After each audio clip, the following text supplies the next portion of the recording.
పిల్లలు ఈరోజు మనము అపక్రమ భిన్నాలను మిశ్రమ భిన్నాలుగా ఎలా మార్చాలో చూద్దాం. సరేనా? అపక్రమ భిన్నాలు అంటే ఏమి? లవము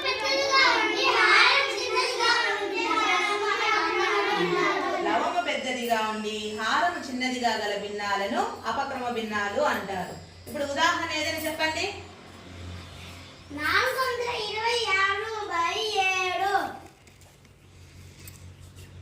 ఈ అపక్రమ భిన్నాన్ని మిశ్రమ భిన్నంగా మార్చాలంటే భాగహారం చేయాలి. 7తో 426ని భాగహారం చేయాలి. 7తో 4 పోతుందా?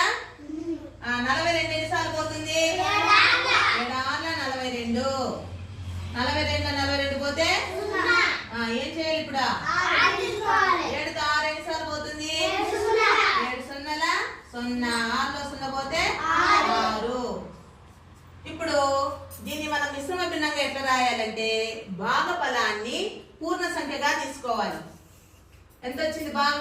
భాగఫలము 60.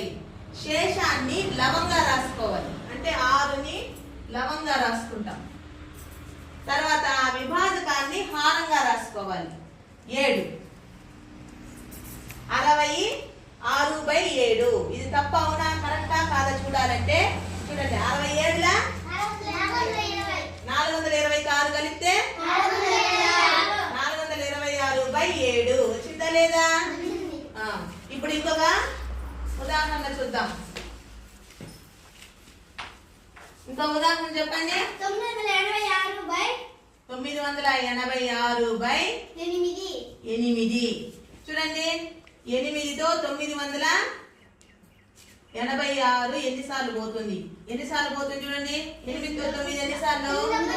8 ఒకట్ల 8. 9లో 8 పోతే 1. మళ్ళీ ఏం చేయాలి? 8తో 18 ఎన్నిసార్లు పోతుంది? 8 2 16. 8లో 6 పోతే ఇప్పుడు ఏం చేయాలి? 8తో 26 ఎన్నిసార్లు పోతుంది? 8 3 24. 6లో 4 పోతే 2. ఇప్పుడు దీన్ని మిశ్రమ భిన్నంగా ఎలా రాయాలి?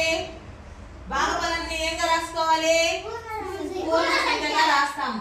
శేషాన్ని ఏంగా రాసుకోవాలి? లవంగా రాసుకుంటాం. తర్వాత విభాజకాన్ని ఏంగా రాసుకోవాలి?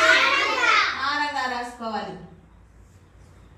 123/2/8. ఈ లెక్క అవునా కరెక్ట్ అవునా కాదా చూడాలంటే ఏం చేయాలి? ఇది గుణకారం చేయాలి. 8 3 8 2 16 2 8 1 8 1 984. దానికి